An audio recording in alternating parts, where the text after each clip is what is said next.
ప్రార్థన చేసుకుందాం. మమ్మల్ని మిక్కిలిగా ప్రేమించిన మా ప్రియ పరలోకపు తండ్రి, మీ గ్రంథంలో మా కొరకు వ్రాయించిన సంగతులను ఆలోచించడానికి సిద్ధపడి ఉండగా, వినువారందరూ గ్రహించినట్లుగా సమయోచితంగా బోధించే జ్ఞానం నాకు దయచేయమని మా ప్రభు రక్షకుడైన యేసుక్రీస్తు ద్వారా ఈ ప్రార్థన మీకు సమర్పిస్తూ ఉన్నాను తండ్రి. ఆమేన్. ప్రియమైన దేవుని పిల్లారా, నరులందరికీ నిత్యమైన ఉనికి పట్టు ఏది? నరులందరికీ నిత్యమైన ఉనికి పట్టు ఏది? ప్రియులారా, ఉనికి అనగా సజీవంగా ఉండటం లేదా వాస్తవంగా ఉండే స్థితి. ఈరోజు చాలామంది ఈ లోకంలోనికి పుట్టాము, వచ్చాము, ఈ లోకాన్ని విడిచి వెళ్ళిపోతూ ఉన్నాం మరణం పేరుతో. అలా వెళ్ళిపోతున్న మరణం గురించి ఈ లోకం పెద్దగా తెలుసుకోవాల్సిన అవసరం లేదు. ఎందుకనంటే ఏదైనా బ్రతికుండగానే మనం సంతోషంగా కానీ సుఖంగా కానీ ఉండటం అనేది సాధ్యపడుతుంది. చావు తర్వాత మరేమీ లేదు, మరణంతో ఈ జీవితం అంతమైపోతుంది అనుకునే ఆలోచనతో కేవలం ఈ భూమి మీద బ్రతికున్నప్పుడు మాత్రమే తమకు సంతోషం, ఆనందం అనేది సాధ్యపడుతుంది కనుక ఈ ఉన్న చిన్న జీవితకాలాన్ని ఎక్కువగా సంతోషంతో బ్రతకాలి, సంతోషించాలి అనే ఆశతో ప్రతి మనిషి కూడా ఈ భూమి మీద బ్రతుకు కాలంలో ఆనందాన్ని, సంతోషాన్ని వెతుక్కుంటూ ఆ ఆనందం ఎందులో దొరుకుతుందో వారికి ఉన్న ఇష్టాలను బట్టి ఆ ఇష్టాలను నెరవేర్చుకోవటం కోసం లోకంలో ఎన్నో కార్యక్రమాలను, ఎన్నో పనులను, ప్రయాసాలను చేస్తూ ఉండటాన్ని మనం చూస్తూ ఉన్నాం. ప్రియమైన దేవుని వాళ్ళారా, ఇక నిత్యమైన ఉనికి పట్టు మనిషికి ఎక్కడుంది? ఉనికి అనగా మనం ఆలోచించాం కదా, సజీవంగా ఉండటం, వాస్తవమైన స్థితి అనే సంగతిని మనం ఆలోచించాం కదా. మరణం తర్వాత చనిపోతున్న వారందరూ కూడా ఏమైపోతున్నారు? ఎక్కడికి వెళ్ళిపోతున్నారు? ఏదో ఒక రోజు మనం కూడా ఈ దేహాన్ని విడిచి వెళ్ళిపోవాలి కదా, చనిపోవాలి కదా.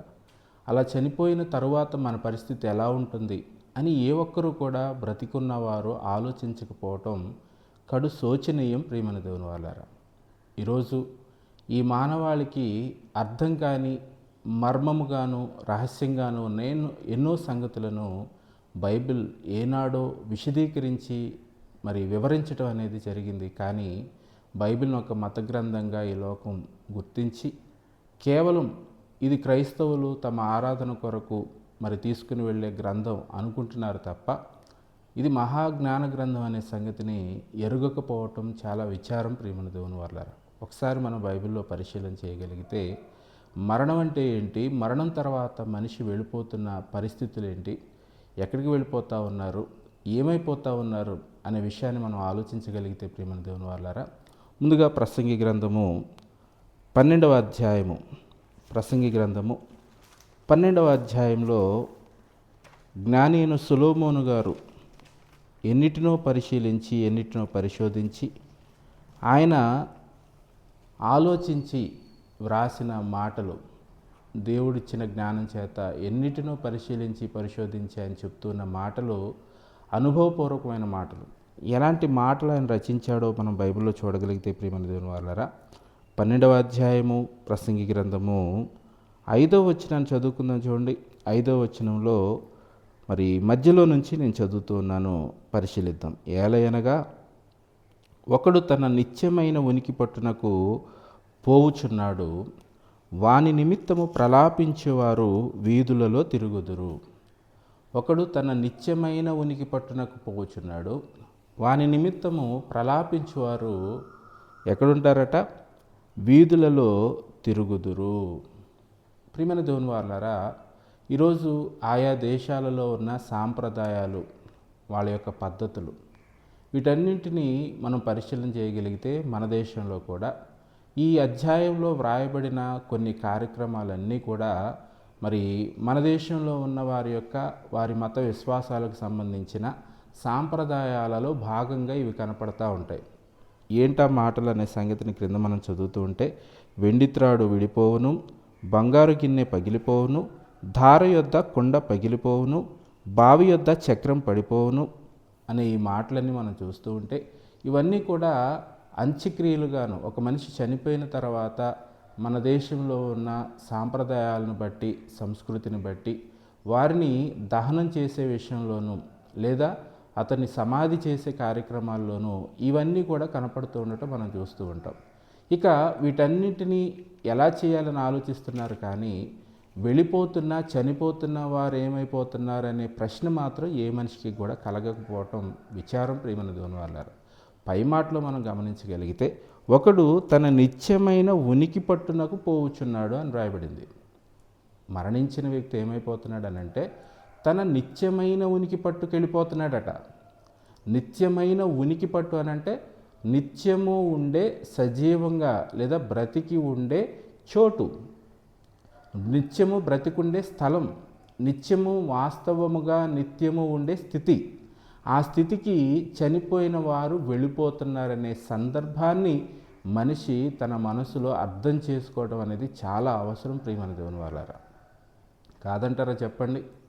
ఈరోజు మనిషి యొక్క ఆలోచనలన్నీ కూడా ఈ దేహము, ఈ దేహానికి అవసరమైనవి, ఈ శరీరము, ఈ శరీర సంబంధమైన పనులు ఇవే కదండి. ఈ శరీరంలో ఉన్న అవయవాలకు ఎన్నో కోరికలు, ఆ కోరికలు తీర్చుకోవటం కోసమే 60 ఏళ్ళు బ్రతికినా, 70 ఏళ్ళు బ్రతికినా, 90 ఏళ్ళు బ్రతికినా కేవలము ఈ దేహాన్ని సంతోషపెట్టుకోవటం కోసమే ఆలోచన కలిగి బ్రతుకుతున్నాడు తప్ప ఈ దేహం ఎక్కడి నుంచి వచ్చింది, నేను ఎక్కడి నుంచి వచ్చాను, అసలు నేను ఎవరిని, నేను ఎక్కడికి వెళ్ళిపోతా ఉన్నాను చావు పేరుతో అనే ప్రశ్న ఈ 70 ఏళ్ల జీవితకాలంలో ఏ క్షణం కూడా మనిషి మరి కలిగి ఉండకపోవటం చాలా విచారం ప్రియమైన దేవుని వాళ్ళారా. ఒకసారి బైబిల్ మనం పరిశీలన చేయగలిగితే ఎందరో భక్తుల జీవితాలు ఎన్నో పాఠాలు మనకు నేర్పిస్తూ ఉన్నాయి. ఒక సందర్భాన్ని మన బైబిల్లో చదువుకుందాం చూడండి. అపోస్తలుడైన పౌలు తిమోతికి వ్రాస్తూ, తన ఆత్మీయ కుమారుడైన తిమోతికి పత్రికను వ్రాస్తూ 2వ పత్రికలో 4వ అధ్యాయము 6వ వచనంలో ఒక మాటను చెప్తూ ఉన్నాడు. చదువుకుందాం చూడండి. తిమోతికి వ్రాస్తున్న 2వ పత్రిక 4వ అధ్యాయము 6వ వచనంలోని మాటను మనం చూడగలిగితే, నేనిప్పుడే పానార్పణముగా పోయబడుచున్నాను, నేను వెడలిపోవు కాలము సమీపమై ఉన్నది అని అంటున్నాడండి. నేను వెడలిపోవు కాలము అంటే అర్థం ఏంటి? నేను ఈ లోకాన్ని, దేహాన్ని విడిచి వెళ్ళిపోయే కాలం అని మాట్లాడుతూ ఉన్నాడు. నేను వెళ్ళిపోతున్నాను, నేను వెడలిపోతా ఉన్నాను. ఎక్కడికి వెళ్ళిపోతున్నారు ఈయన? ఎలా వెళ్ళిపోతున్నారు ఈయన? అసలు ఈయన ఇంతకీ ఎవరు, ఎక్కడున్నారు ఈయన అనే ప్రశ్న మనం ఒకసారి మనసుతో ఆలోచించి వేసుకోగలిగితే ప్రియమైన దేవుని వాళ్ళారా, వెళ్ళిపోతున్నది ఎవరు, ఉండిపోతున్నది ఎవరో మనకు అర్థం కావాలి. అవును కదండి? వెళ్ళిపోతున్నది ఎవరు, ఉండిపోతున్నది ఎవరు? ఇంకొక మాటలో చూద్దాం. అపోస్తలుడైన పేతురు గారు రాస్తున్న పత్రికలో కూడా మనం చూడగలిగితే, పేతురు రాస్తున్న 2వ పత్రిక 1వ అధ్యాయము 13వ వచనం నుంచి చదువుకుందాం. మరియు మన ప్రభువైన యేసుక్రీస్తు నాకు సూచించిన ప్రకారము నా గుడారమును త్వరగా పెట్టవలసి వచ్చునని ఎరిగి. ఆలోచించడం ప్రియమైన దేవుని వాళ్ళారా. ఇక్కడ పేతురు గారు కూడా కొంచెం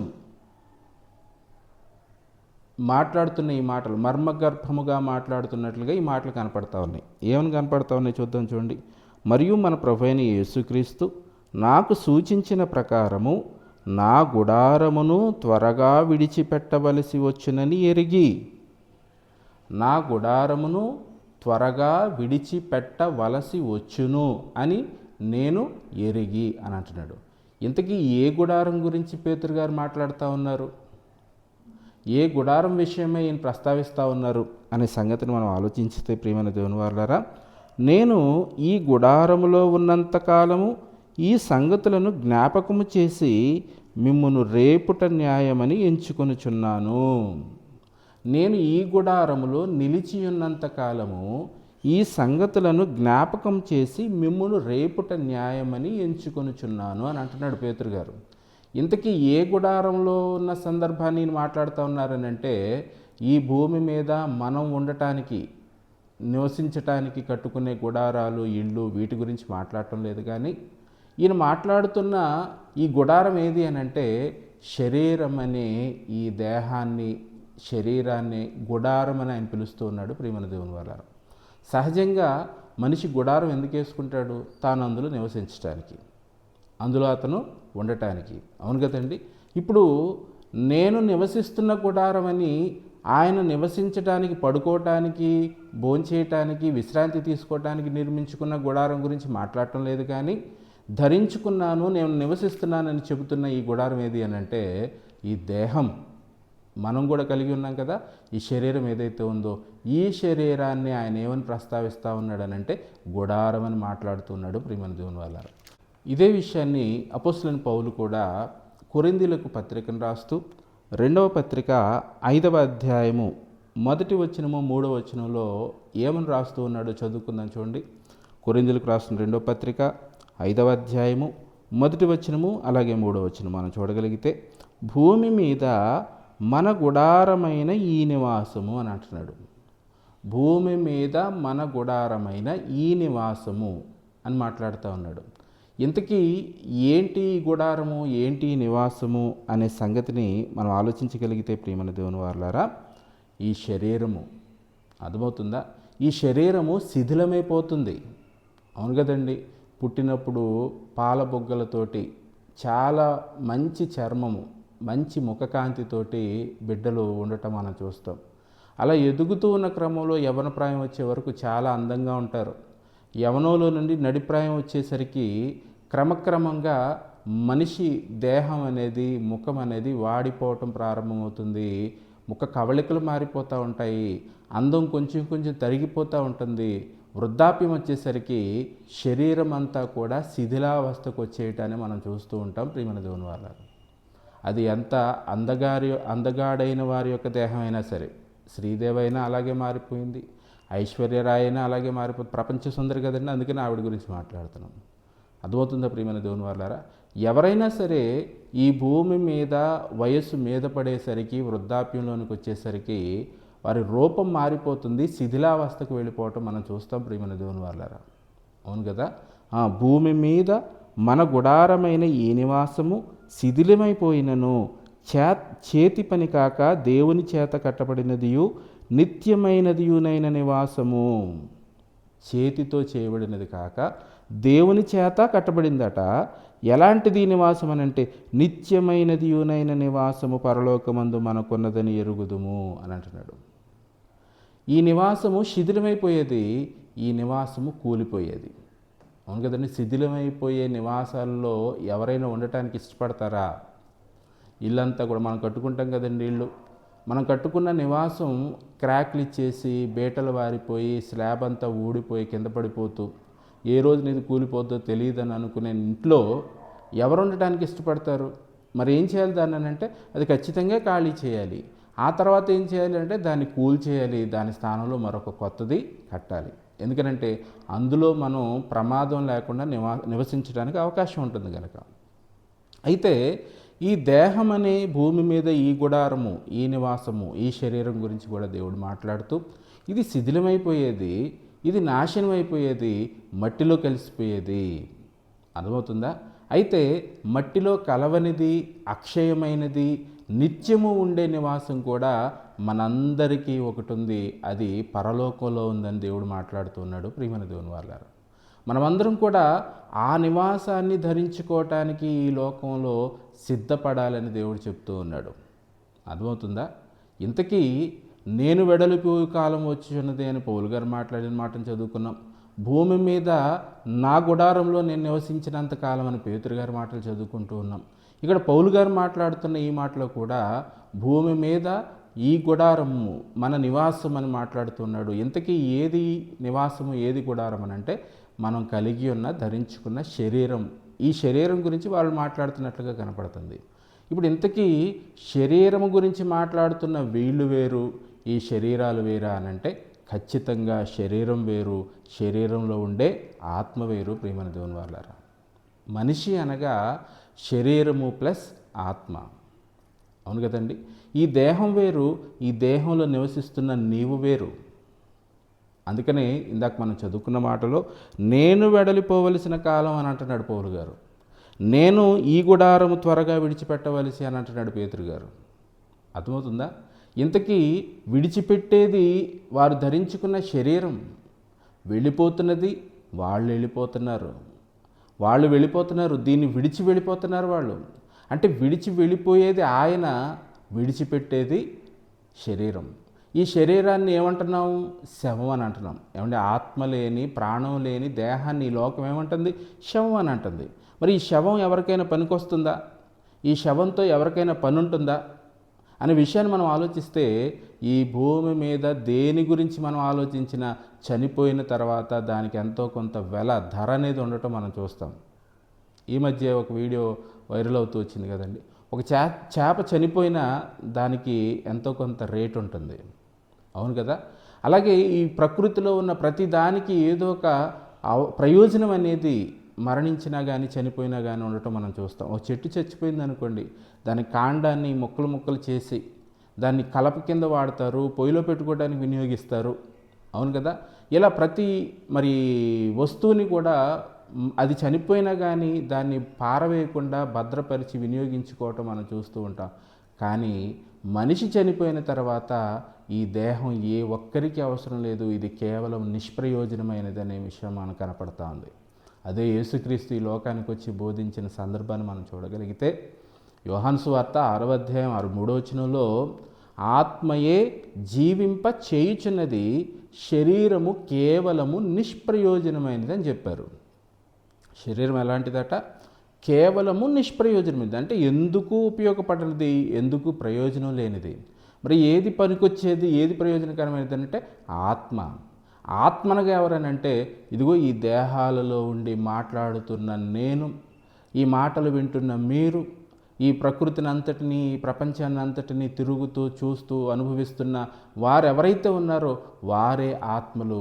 ఆ ఆత్మలుగా ఉన్న వారందరూ కూడా ఈ దేహాలను ధరించుకొని ఈ లోకానికి వచ్చారు. ఆలోచించండి ప్రియమైన దేవుని వాళ్ళారు, ఎవరండి ఈ విషయాలను వినాలన్న ఆసక్తి కలిగి ఉన్నారు, వీటి గురించి పరిశీలించాలన్న ఆసక్తి కలిగి ఉన్నారు? చనిపోతారు రేపు అనే సంగతి తెలిస్తే ఈరోజు మనిషి ఏం చేస్తాడని చెప్తా ఉన్నారని అంటే, రేపు చనిపోదుం గనక ఈరోజు ఏం చేద్దాం? తిందుము, త్రాగుదుము. అంటే చావు వచ్చేస్తుందన్నా కానీ మనిషి దేనికి భయపడుతున్నాడని అంటే, నేను ఏమైపోతానో, నేను ఏ లోకానికి వెళ్ళిపోతానో, నేను ఎక్కడికి ఎవరు నన్ను తీసుకెళ్ళిపోతారో, ఏమైపోతారో అన్న భయం వారికి కనపడటం లేదు. కానీ వీళ్ళు ఏమైపోతారో, లోకంలో విడిచిపెడుతున్న కుటుంబం ఏమైపోతుంది, నేను చేసే పనిపాట్లు ఏమైపోతాయి, నా ప్రజలు ఏమైపోతారు అనుకుని విడిచిపెట్టి వెళుతున్న వారిని గురించి బాధపడుతున్నారు. కానీ నేను ఎక్కడికి వెళ్ళిపోతాను, నేనేమైపోతాను అనే భయం ఏ మనిషికి లేదు, అవును కదా ప్రియమైన దేవుని వాళ్ళారా. ఏమన్నా ఒక ఆపరేషన్ థియేటర్కి నిన్ను ప్రాణం ఉంటూ ఉండగా తీసుకుని వెళుతూ ఉంటే నువ్వేం ఆలోచిస్తూ ఉంటావు? అమ్మో నాకేం చేసేస్తారు వీళ్ళు, ఎక్కడెక్కడ కోసేస్తారో, నేను బ్రతికి వెళతానో వెళ్ళను అని ప్రాణంతో ఉన్న నిన్ను ఎవరైనా నీ రోగం కుదర్చడానికి ఆపరేషన్ థియేటర్లోకి తీసుకుని వెళుతూ ఉంటే నీ విషయమే నువ్వు కలవరపడతావు, నువ్వు బాధపడతావు, టెన్షన్ పడతావు. ఎందుకనంటే వాళ్ళ చేతికి నీ దేహాన్ని అప్పగించేస్తున్నావు, నీ ప్రాణాన్ని అప్పగించావు, నువ్వు ప్రాణంతో బయటకు వస్తావో లేదో, ఏమైపోతావో అన్న భయం నీకు కనపడతా ఉంది, అవును కదా. అయితే శరీరాన్ని విడిచిన తర్వాత కూడా నీకు తెలియని లోకానికి నువ్వెవరో నీకేమాత్రం ఎప్పుడు చూడని పరిస్థితుల్లోనికి నువ్వు వెళ్ళిపోయే అవకాశం ఉంది. మరి అలాంటప్పుడు ఆ స్థితిని నువ్వు ఎలా ఎదుర్కోవాలని నువ్వు సిద్ధపడతా ఉన్నావు ఈ భూమి మీద? ఎప్పుడైనా నువ్వు ఆలోచించావా? నీకు ఆలోచన రావటం లేదు. ఎందుకనంటే కేవలము బ్రతుకంటే ఈ దేహాన్ని, ఈ శరీరాన్ని, దీనిలో ఉన్న అవయవాలు, వాటి యొక్క కోరికలు, వీటిని అనుభవించడం, ఆ తర్వాత చచ్చిపోవటం అంతే. ఆ చచ్చిపోయాక ఏమీ లేదు అని భ్రమలో ఉండిపోయి మోసపోయి ఈ ఆలోచనతో నువ్వు బ్రతుకుతున్నావు. కానీ ప్రియమైన దేవుని వారలారా, కన్ను మూసిన తర్వాత నువ్వు వెళ్ళే లోకం ఒకటి ఉంది. కన్ను మూసిన తర్వాత మనమంతా కూడా చేరవలసిన లోకం ఒకటి ఉంది. మనమందరం వెళ్ళిపోయే చోటు ఒకటి ఉంది. ఏంటా చోటు? ఆ చోటును గురించి మనకు ఎలా తెలుస్తుంది అని అనుకుంటున్నారా? మనకంటే ముందటి తరాలలో ఈ భూమి మీద జీవించి తమ ప్రాణాలను చాలించి మరణం గురించి పరిశీలించి వారు తెలుసుకున్న సత్యాన్ని సమాజానికి బోధించి వెళ్ళిపోయారు భక్తులు. వారి జీవితాలను పరిశీలిస్తే నీకు అర్థమవుతుంది మరణం తర్వాత ఏమైపోతారో. ఒకసారి చూద్దామండి. మన పితరుల కాలంలో ఉన్న యాకోబు గారి యొక్క జీవితాన్ని, వారి మాటలను మనం బైబిల్లో పరిశీలించగలిగితే ఆదికాండము 49వ అధ్యాయము ఆదికాండము 49వ అధ్యాయము 29వ వచనాన్ని చదువుకుందాం చూడండి. ఆదికాండము 49వ అధ్యాయము 29వ వచనాన్ని మనం చూడగలిగితే ప్రియమైన దేవుని వారలారా, తరువాత అతడు వారికి ఆజ్ఞాపించుచు ఇట్లనెను, నేను నా స్వజనుల యొద్దకు చేర్చబడుచున్నాను. యాకోబు గారు తన మరణావస్థలో తన బిడ్డలతో మాట్లాడుతూ, నేను నా స్వజనుల యొద్దకు చేర్చబడుచున్నాను. క్రిందికి ఇంకొక వచనం కూడా చదువుదాం చూడండి. 33వ వచనాన్ని మనం చూడగలిగితే, యాకోబు తన కుమారులకు ఆజ్ఞాపించుట చాలించి మంచము మీద తన కాళ్ళు ముడుచుకొని ప్రాణము విడిచి తన స్వజనుల యొద్దకు చేర్చబడెను అని అంటున్నాడు. చనిపోయాడు. చనిపోయిన తర్వాత యాకోబు గారు ఎక్కడికి వెళ్ళిపోయాడో బైబిల్ చెబుతుంది. ఈ రోజున ఏ లోకంలో ఉన్న గ్రంథమైనా ఈ సంగతులను వివరించేవారు ఎవరైనా ఉన్నారా చెప్పండి ప్రియమైన దేవుని వారలారా. మరణం తర్వాత ఏం సంభవిస్తుందో, మరణం తర్వాత మనిషి ఎటు వెళ్ళిపోతున్నాడో, అతను నిత్యము ఉండే నివాసం ఏదో, ఉండవలసిన చోటేదో, ఉండటానికి వెళ్ళిపోతున్న చోటేదో, ఈరోజు బ్రతికుండగానే నువ్వు వెళ్ళవలసిన చోటు నువ్వు తెలుసుకోవటం నీకు అవసరం లేదంటావా చెప్పు? మరణం అని అనగానే వెంట మానేస్తుంది లోకం. చావు అనే మాట ఇంట్లో ఎవరైనా మాట్లాడితే, నోర్మిసే అప్పుడే చావు అంటావేంటి అని మాట్లాడతారు. అవునా? శాశ్వతకాలం ఇక్కడే ఉండిపోతావా? మరణించకుండా ఈ లోకంలోనే శాశ్వతకాలం ఉండే అవకాశం ఉందా? చావు తర్వాత ఇంకేమీ లేదా? ఆలోచించండి ఒకసారి ప్రియమైన దేవుని వారలారా. నేను నా స్వజనుల యొద్దకు చేర్చబడుచున్నాను అంటే చావక ముందే, మరణించక ముందే, మరణం తర్వాత తాను ఎక్కడికి వెళ్ళిపోతానో అనే సంగతి ఆయన తెలుసుకున్నాడు. తనకంటే ముందటి తన తల్లిదండ్రులైన వారు ఎక్కడికి వెళ్ళిపోయారో, తన పితరులైన వారు ఎక్కడికి వెళ్ళిపోయారో ఆ సంగతిని అంతటిని అధ్యయనం చేసి ధైర్యంగా తన ప్రాణాన్ని విడిచి కొనిపోబడ్డాడు ప్రియమైన దేవుని వారలారా. ఏది కొనుకోబడేదేనంటే ఆత్మ. ఈ దేహాన్ని విడిచిన యాకోబు గారు తన స్వజనులైన వారి దగ్గరికి వెళ్ళిపోయాడు. కానీ విడిచిపెట్టిన ఈ దేహం కేవలం ఇది ఎలాంటిదని యేసుక్రీస్తు చెప్పారు? నిష్ప్రయోజనమైనది. అదే కొరింథీలో మనం చదువుకున్న ఆ సందర్భాన్ని మనం చూడగలిగితే 5వ అధ్యాయం 2వ పత్రికలు చదువుకున్నాం కదా. భూమి మీద మన నివాసమైన ఈ గుడారము అని చెబుతున్న ఈ శరీరం ఇది నిష్ప్రయోజనమైనది. ఈ శరీరము కొంతకాలము ఈ భూమి మీద మనం నివసించటం కొరకు దేవుడు ఒక వస్త్రంగా దీన్ని మనకి ధరింపచేసి ఈ లోకానికి పంపించాడు. ప్రియులారా, మీకు ఒక సంగతి అర్థమవటానికి చెప్తా ఉన్నాను. మన దేశంలోనే నార్త్ ఇండియాలోనికి మనం వెళ్ళగలిగితే హిమాచల్ ప్రదేశ్, అలాగే కాశ్మీర్, ఆ ప్రాంతాల్లో నివసించటానికి లేదా విజిట్ చేయడానికి, చూడటానికి టూర్ కోసం మనం వెళ్ళామనుకోండి, అది మంచు ప్రదేశం. ఈ శీతాకాలంలో కనుక అక్కడికి వెళితే మరి -డిగ్రీల్లోనికి ఉష్ణోగ్రత పడిపోయి మరి మంచు భయంకరంగా మంచు ఆ ప్రాంతంలో కురుస్తూ ఇళ్ళు కూడా కనపడనంత, వాహనాలన్నీ కూడా మునిగిపోయేటంత మంచుతో నిండిపోయి ఉంటుంది ఆ ప్రాంతం అంతా కూడా. మరి ఆ ప్రాంతంలో నువ్వు బ్రతికుండాలి అనంటే ఆ చలిలో నువ్వు ఏ వస్త్రాలు లేకుండా బ్రతికుండలేవు గనక, నువ్వు ధరించుకున్న ఈ బట్టలు అక్కడ సరిపోవు గనక ఆ ప్రాంతంలో ఆ వాతావరణానికి నువ్వు తట్టుకోగలగటానికి, మరి అక్కడ తట్టుకునేటట్లుగా నువ్వు అక్కడికి వెళ్ళిన వెంటనే పైనుంచి క్రింద వరకు ఉన్ని దుస్తులు నువ్వు ధరించుకొని అక్కడ ఉన్నంతకాలం ఆ వస్త్రాలతోనే నువ్వు అక్కడ తిరగాలి. అదవుతుందా? వాటిని విడిచిపెడితే కుదరదు. ఎందుకంటే ప్రాణాపాయం వచ్చేస్తుంది. -డిగ్రీలో ఉంటుంది ఉష్ణోగ్రత. ఎప్పుడైతే ఆ ప్రాంతాన్ని విడిచి నువ్వు బయటకు వచ్చేయాలనుకుంటావో ఆ ప్రాంతం విడిచిపెట్టే సమయానికి ఏం చేస్తావు? ఆ వస్త్రాలు విడిచిపెట్టేసి అవి అక్కడ వదిలిపెట్టేసి నువ్వు ఒంటరిగా తిరిగి మరలా నీ దుస్తులు నువ్వు ధరించుకుని నీ స్వదేశానికి, నీ సొంత ప్రాంతానికి నువ్వు వెళ్ళిపోతావు. అవును కదా ప్రియమైన దేవుని వారలారా. ఈరోజు మనం కూడా ఈ లోకంలో కొంతకాలం ఉండటానికి దేవుడు ఈ లోకానికి పంపించాడు. ఆలోచించండి ఒకసారి. ఏమంటే కొంతకాలం ఈ భూమి మీద దేవుడు అప్పగించిన పని చేసి ఈ దేహాన్ని విడిచి తిరిగి మరలా దేవుని దగ్గరికి, దేవుడున్న చోటికి వెళ్ళిపోవాల్సిన అవసరం మనకుంది. మన స్వదేశం, ఇందాక యాకోబు గారు చెప్తున్న మాటలో నేను నా స్వజనుల యొద్దకు చేర్చబడుచున్నాను అని చెబుతూ ఉన్నాడు. ప్రాణము విడిచి తన స్వజనుల యొద్దకు చేర్చబడను అని రాయబడింది బైబిల్లో. ఇంతకీ స్వజనులైన వారు ఎవరనంటే ఆయన తల్లిదండ్రులు ఉన్నారు కదండి, ఇస్సాకు గారు, అలాగే ఆయనకి తండ్రి అబ్రహాం గారు, విశ్వాసులకు తండ్రి. వారందరూ కూడా ఈ లోకాన్ని విడిచి తమ దేహాలను విడిచిపెట్టి వెళ్ళిపోయారు. నిత్యము ఉండే నివాసం దగ్గరికి వెళ్ళిపోయారు, వాస్తవమైన దేశం దగ్గరికి వెళ్ళిపోయారు, శాశ్వత కాలం ఉండే చోటుకు వెళ్ళిపోయారు. ఆ చోటుకు వెళ్ళిపోయారు. ఆ చోటుకి తన కుమారుడైన యాకోబు కూడా బయలుదేరి వెళ్ళిపోతూ ఉన్నాడు. ఎలా అనంటే ఈ దేహాన్ని విడిచి మృతి పొంది ప్రాణం విడిచి వెళ్ళిపోయాడు. అంటే మరణం అని అంటే ఈ శరీరాన్ని విడిచి నువ్వు వెళ్ళిపోవటం, నేను వెళ్ళిపోవటం, మనమంతా వెళ్ళిపోవటం.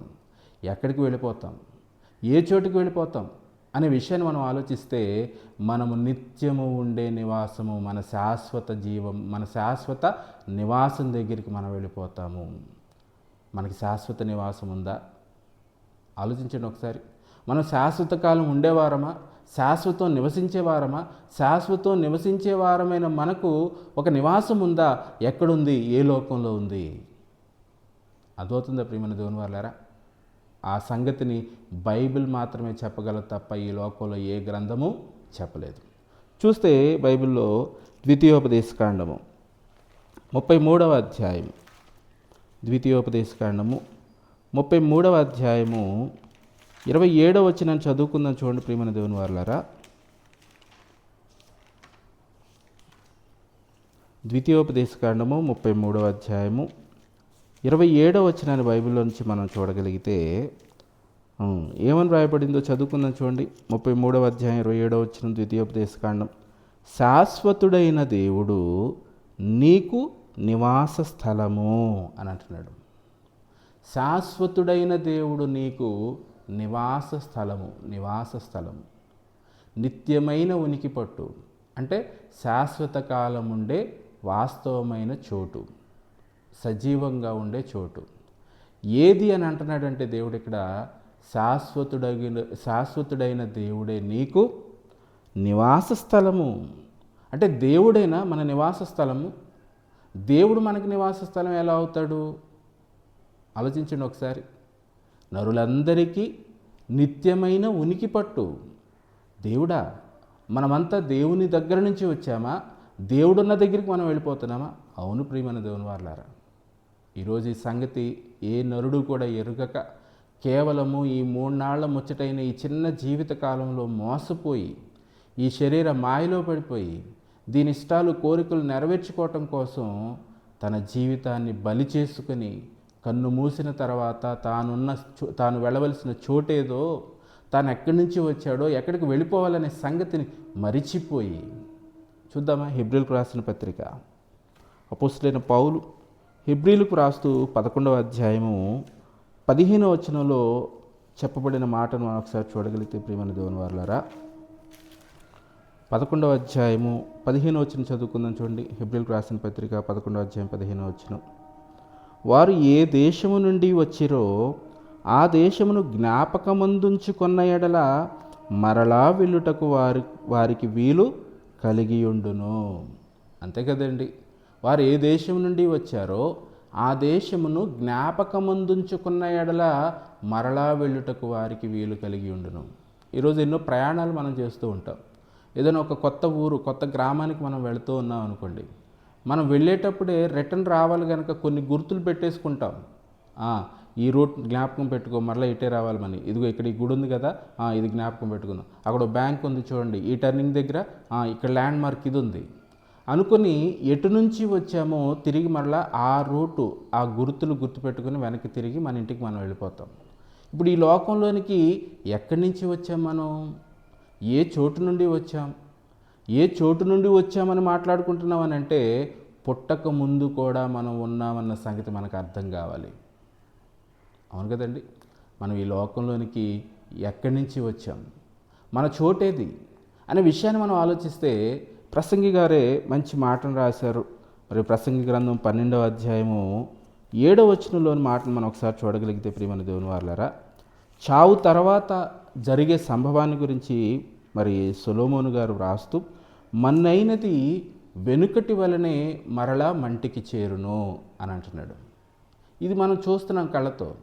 ఎలా అనంటే చనిపోయిన వ్యక్తి దేహాన్ని పెట్టెలో పెట్టి సమాధికి సంబంధించిన ఏర్పాట్లన్నీ చేసి ఆ సమాధి పెట్టెని మోసుకుంటూ తీసుకుని వచ్చి 6 అడుగులు 3 అడుగులు వెడల్పు 6 అడుగులు మరి పొడవుతో ఒక గొయ్యిని తీసి ఆ గోతిలో ఆ పెట్టెని పెట్టేసిన తర్వాత అందరూ ఊర్లో ఉన్న వారందరూ కూడా తలా గుప్పెడు మట్టిని తీసుకుని ఆ పెట్టె మీద వేసేస్తారు. వేసేటప్పుడు ఒక మాట అంటారు, ఏమంటారు? మంటికి మన్ను అని అంటారు. అవును కదండి. ఇది మట్టిలో పెట్టిన తర్వాత కొద్ది రోజులకి ఏమైపోతుంది? ఆ దేహం కుళ్ళిపోయి పురుగులు ఆ దేహాన్ని తినేసిన తర్వాత ఆ మట్టిలో మిళితమైపోతుంది. ఎముకలు మాత్రమే మిగిలి ఉంటాయి. ప్రియమైన దేవుని వారలారా, ఆలోచించండి ఒకసారి. ఎందుకు ఇలా మట్టిలో కలిసిపోయిందని అంటే, ఒకనాడు ఇది ఎక్కడి నుంచి తీయబడింది? మట్టిలో నుండే తీయబడింది గనుక. అవును కదండి. ఇది మట్టి నుండి తీయబడింది కనుక మరలా మట్టిలోనే కలిసిపోతుంది. మన్నైనది వెనుకటి వలనే మరలా మంటికి చేరును. ఓకే, శరీరం మట్టిలో నుండి వచ్చిందన్న సంగతి మనకు అర్థమైంది. మరి శరీరాన్ని వెళ్ళిపోతున్న మనమంతా ఎక్కడి నుంచి వచ్చాం? ఆత్మ అని అనుకుంటున్నాం కదండి. శరీరాన్ని విడిచిపెట్టింది ఆత్మ అనే సంగతి మనం అర్థం చేసుకుంటున్నాం కదా. మరి శరీరాన్ని విడిచిపెడుతున్న ఈ ఆత్మ ఎక్కడి నుంచి వచ్చింది? ఇది ఈ శరీరంలోనికి ఎక్కడికి వెళ్ళిపోతుందని అంటే, సొలొమోన్ గారు మాట్లాడుతూ, మన్నైనది వెనుకటి వలనే మరలా మంటికి చేరును, ఆత్మ దాని దయచేసిన దేవుని యొద్దకు మరలా పోవును అని అన్నాడు. అంటే ఆత్మలంగా మనమంతా కూడా ఎక్కడి నుంచి వచ్చామనంటే దేవునిలో నుండి వచ్చాము. మరలా ఎక్కడికి వెళ్ళిపోవాలి? దేవుని యొద్దకు వెళ్ళిపోవాలి. అవునా? మనం దేవునిలో నుండి వచ్చామా? అయితే ఎలా వచ్చాం అనే ప్రశ్న మనకు ఉదయిస్తుంది. మన పుట్టుక దగ్గరికి మనం వెళితే ఆలోచిస్తే అర్థమవుతుంది. ప్రియమైన దేవుని వారలారా, ఒకసారి మనం ఆలోచిస్తే మనుషులంగా మనం ఈ లోకంలోనికి ఎలా వచ్చాం? అమ్మ నాన్నల గర్భంలో నుండి వచ్చాం. తల్లిదండ్రుల గర్భంలో నుండి మనం ఈ లోకంలోనికి వచ్చాం. వాళ్ళు ఎలా వచ్చారు? వారి తల్లిదండ్రుల నుండి వచ్చారు. అలా వాళ్ళ తల్లిదండ్రులు ఎక్కడి నుంచి వచ్చారు? వారికి తల్లిదండ్రులు. ఇలా ఒకసారి ఈ తరాలన్నింటినీ మనం వెనక్కి ఆలోచించుకుంటూ వెళ్ళిపోతే ప్రియమైన దేవుని వారలారా, అసలు మనుషుల ప్రారంభం భూమి మీద ఎలాగ మొదలైంది అనే ప్రశ్న దగ్గరికి వెళ్తాం. ఆ ప్రశ్నను మనం ఒకసారి పరిశీలన చేయగలిగితే, మనుషులందరూ పుట్టడానికి ఒక తల్లి కారణం అనే సంగతిని ఈరోజు శాస్త్రమే కనిపెట్టి తెలియచేయటం జరిగింది. DNA ద్వారా పరిశీలించి మానవులందరికీ తల్లి ఒకటే అనే సంగతిని ఈరోజు సైన్స్ నిర్ధారించింది. అర్థమవుతుందా ప్రియమైన దేవుని వారలారా? మరి తల్లి ఒక్కరైతే, తల్లి ఒక్కరూ ఉంటే బిడ్డల జన్మం సాధ్యమవుద్దా అని అంటే కాదు, తండ్రి కూడా ఉండాలి. అంటే మొదటిగా ఈ సృష్టిలో మొదటి మనిషి ఎవరు అని అంటే పురుషుడు, తండ్రి అనే సంగతి మనం అర్థమవుతూ ఉంది. బైబిల్ చెప్తూ ఉంది కదా, ఆ మొదటి మనిషి ఎవరు అని అంటే ఆదాము. అపోస్తుల కార్యములు 17వ అధ్యాయం 26వ వచనాన్ని మనం బైబిల్లో చూడగలిగితే, యావత్తు భూమి మీద కాపురముండుటకు దేవుడు ఒకని నుండి ప్రతి జాతి మనుషులను సృష్టించి అనే మాటను రాయించాడు. అనగా భూమి మీద మానవులందరికీ ప్రారంభం ఒక మనిషి, అతనిలో నుండే ఈ భూమి మీద ఉన్న మనుషులందరూ కూడా ఉద్భవించారు. ఆ ఒక మనిషి ఎవరనంటే ఆదామని బైబిల్ చెప్తా ఉంది. ఆదాము ఎలా వచ్చాడు? ఆదామును దేవుడు ఎలా చేశాడు అని అనగా, ఆదికాండము 2వ అధ్యాయం 7వ వచనంలోని మాటను మనం చదివితే అర్థమైపోతూ ఉంది. నేల మంటి నుండి దేవుడు నరుని నిర్మించి అని అన్నాడు. అంటే ఈ నేలలో ఉన్న మంటిని, భూమి యొక్క అగాధ స్థలములలో మరి మనం త్రవ్వుకుంటూ వెళ్ళిపోతే కొన్ని వందల డిగ్రీల సెంటీగ్రేడు మరి ఉష్ణోగ్రతలో మంటలు మండుతూ ఉంటాయి భూమి లోపల. ప్రియమైన దేవుని వల్ల అలా అగాధ స్థలములలో నుండి ఈ మట్టిని తీసి ఈ దేహాన్ని దేవుడు నిర్మించాడు మొదటిగా. అలా నిర్మించిన తర్వాత కళ్ళు వచ్చేసినాయి, నోరు వచ్చేసింది, చెవులు వచ్చేసినాయి, అవయవాలన్నీ వచ్చేసినాయి. కానీ అవి ఏవి కదలటం లేదు, మాట్లాడటం లేదు, నిశ్చలంగా ఉన్నాయి, చలనం లేకుండా ఉన్నాయి. ఈరోజున ఇదే కదండి శవం అని మనం దేన్నైతే పిలుస్తున్నామో అది కూడా నిశ్చలంగా ఉంటుంది. కళ్ళు ఉంటాయి, నోరు ఉంటుంది, అవయవాలన్నీ ఉంటాయి, బిగుసుకుపోతాయి, కానీ మాట్లాడవు, కదలవు. ఆదాము అలాగే ఉన్నాడు. మరి అతను ఎప్పుడు కదలికలోనికి వచ్చాడు? జీవించేవానికి ఎలా మారాడనే విషయాన్ని మనం ఆలోచిస్తే, నేల మంటి నుండి నరుని నిర్మించి వాని నాసికారంధ్రములలో జీవవాయువును ఊదగా నరుడు జీవాత్మ ఆయన అని వ్రాయించాడు దేవుడు బైబిల్లో. అంటే ఈ మట్టి దేహంలోనికి ఆత్మ అనేది ప్రవేశించింది. ఎవరిలో నుండి ప్రవేశించింది? దేవునిలో నుండి ప్రవేశించింది. అంటే ఆదాము జీవించే ఆత్మగా మారక మునుపు, ఈ దేహంలోనికి ప్రవేశించక మునుపు ఎక్కడున్నాడు ఆదాం గారు అని అంటే దేవునిలో ఉన్నాడు. దేవునిలో నుండి ఈ దేహంలోనికి వచ్చాడు.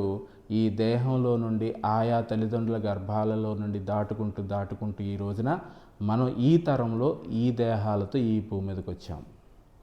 మనమందరూ ఈ భూమి మీదకి రాకమునుపు, మనం పుట్టక మునుపు మన తండ్రులు ఎలాగైతే ఉన్నామో, అతను వాని తండ్రులు ఎలాగైతే ఉన్నాడో, అతను వారి యొక్క తల్లిదండ్రులు ఎలాగైతే ఉన్నాడో ఒకసారి ఆలోచిస్తే, ఇలా మానవులందరూ ఈ లోకంలోనికి రాకమునుపు ఆదాములో ఉన్నాము. ఆదాములోనికి ఎలా వచ్చామంటే దేవునిలో నుండి వచ్చాము. అంటే మనందరి యొక్క శాశ్వత నివాసము, మన ప్రారంభం ఎక్కడ అని అంటే దేవుడు. ఇప్పుడు చదువుదామండి కీర్తన గ్రంథం 90వ అధ్యాయము మొదటి వచనం చదువుకుందాం. చూడండి ప్రియమైన దేవుని వారలారా, కీర్తనల గ్రంథము 90వ అధ్యాయము మొదటి వచనం నుంచి మనం చూడగలిగితే, ప్రభువా తరతరముల నుండి మాకు నివాస స్థలము నీవే అని అంటున్నాడు. ఎప్పటి నుంచి అటండి? తరతరముల నుండి మనుషులమైన మాకందరికీ కూడా నివాస స్థలము నీవే. పర్వతములు పుట్టకమునుపు, భూమిని లోకమును నీవు పుట్టింపకమునుపు, యుగ యుగములు నీవే దేవుడవు. నీవు మనుష్యులను మంటికి మార్చుచున్నావు. ఎందుకు మనుషులు చనిపోతున్నారు? ఎందుకు మట్టిలో కలిసిపోతున్నారు? ఎందుకు మంటి పాలైపోతున్నారు అని అంటే, నరులారా తిరిగి రండి అని నీవు సెలవిచ్చుచున్నావు. భూమి మీదకి కొంతకాలం ఉండి ఆయన అప్పగించిన పనిని ముగించుకొని తిరిగి నా దగ్గరకు వచ్చేయండి అని దేవుడు ఆహ్వానం పలికి ఈ లోకానికి పంపించాడు. కానీ ఇక్కడికి వచ్చిన మనకి ఒక విషయం మర్చిపోయాం మనం. ఏంటా విషయం అని అంటే, వారు ఏ దేశము నుండి వచ్చిరో జ్ఞాపకమందుంచుకున్న ఎడల మరలా వెళ్ళుటకు వారికి వీలు కలిగి ఉండను అనే విషయాన్ని మనం ఏం చేసాం? మర్చిపోయాం. ఈ లోకంలోనికి రాకమునుపు ఉన్నాము, కన్ను మూసి శరీరాన్ని విడిచిన తర్వాత కూడా ఉంటాము. ఎక్కడ అనంటే మన స్వదేశం, మనం శాశ్వత కాలం ఉండే చోటు. ఎక్కడి నుంచి వచ్చామో అక్కడికి మనం వెళ్ళిపోవాలి. ఏది మన శాశ్వత నివాసం, ఏది మన నిత్యమైన ఉనికి పట్టేది అని అంటే దేవుడు. దేవునిలో నుండి వచ్చాము, చనిపోయాక తిరిగి మరలా దేవుని యొద్దకు వెళ్ళవలసిన వారమై ఉన్నాము. మరి ఈ రోజున ఈ సంగతిని ఎంతమంది తెలుసుకున్నారంటారు చెప్పండి ప్రియమైన దేవుని వాళ్ళారా?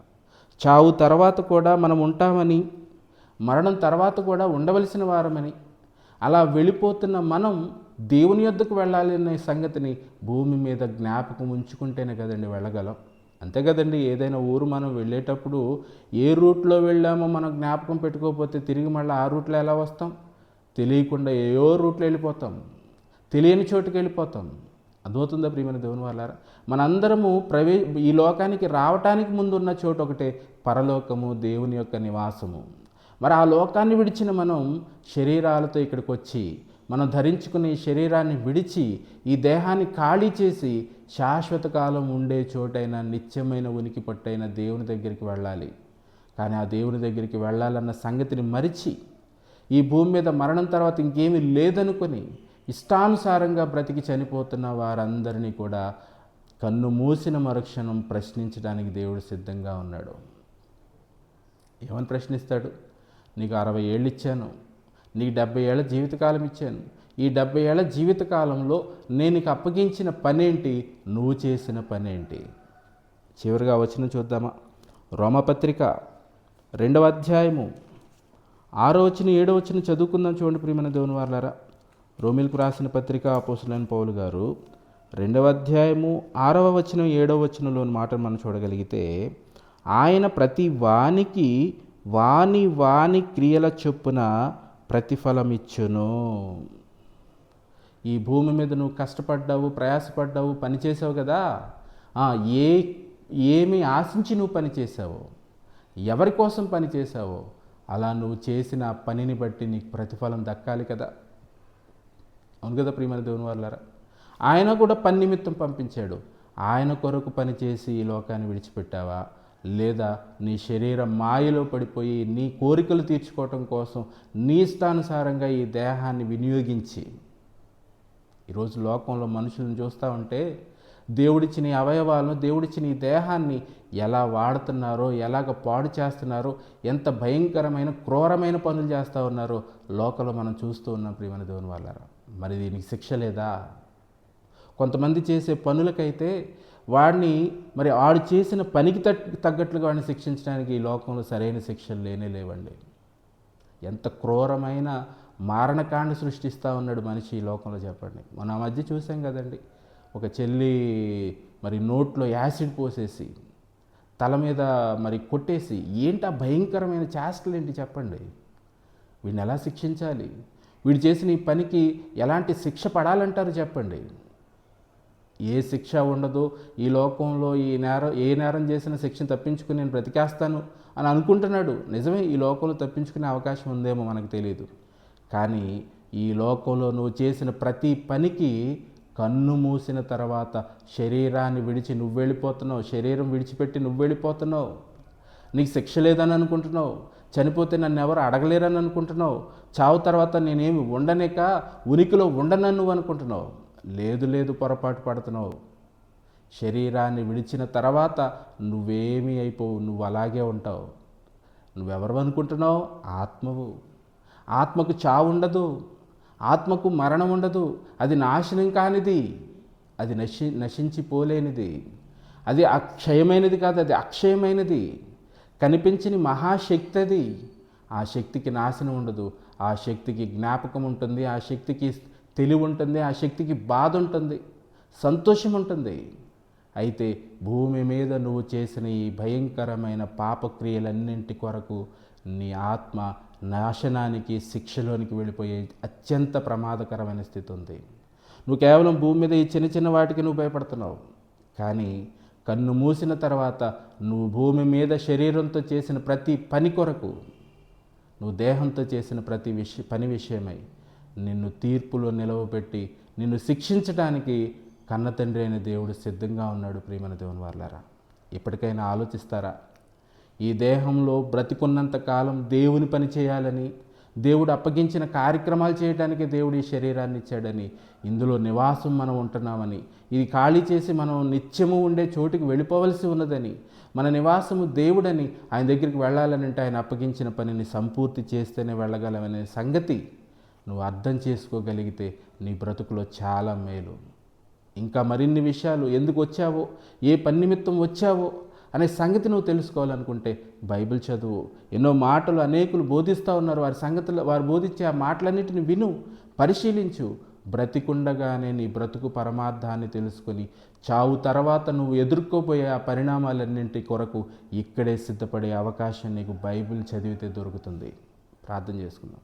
పరిశుద్ధుడైన తండ్రి, ఈరోజు మా పుట్టుక వెనక మీరున్నారనే సంగతిని ఎరుగక, మేమంతా ఈ లోకంలోనికి రాకమునుపు మీరున్న నివాసము పరలోకంలో ఉండేవారమని, మీరే మా నివాస స్థలమని ఎరుగక, కన్ను మూసిన తర్వాత ఏమీ లేదనుకొని భూమి మీద కేవలము శరీర మాయలో పడిపోయి దీని కోరికలు తీర్చుకోవటం కోసమే ఎన్నో చేయరాని కార్యాలు చేస్తూ నిత్యాజ్ఞ కొరకు సిద్ధపడుతున్న అందరినూ నాయన మేల్కొల్పటానికి మా రక్షకుడైన యేసుని ఈ లోకానికి మీరు పంపారు తండ్రి.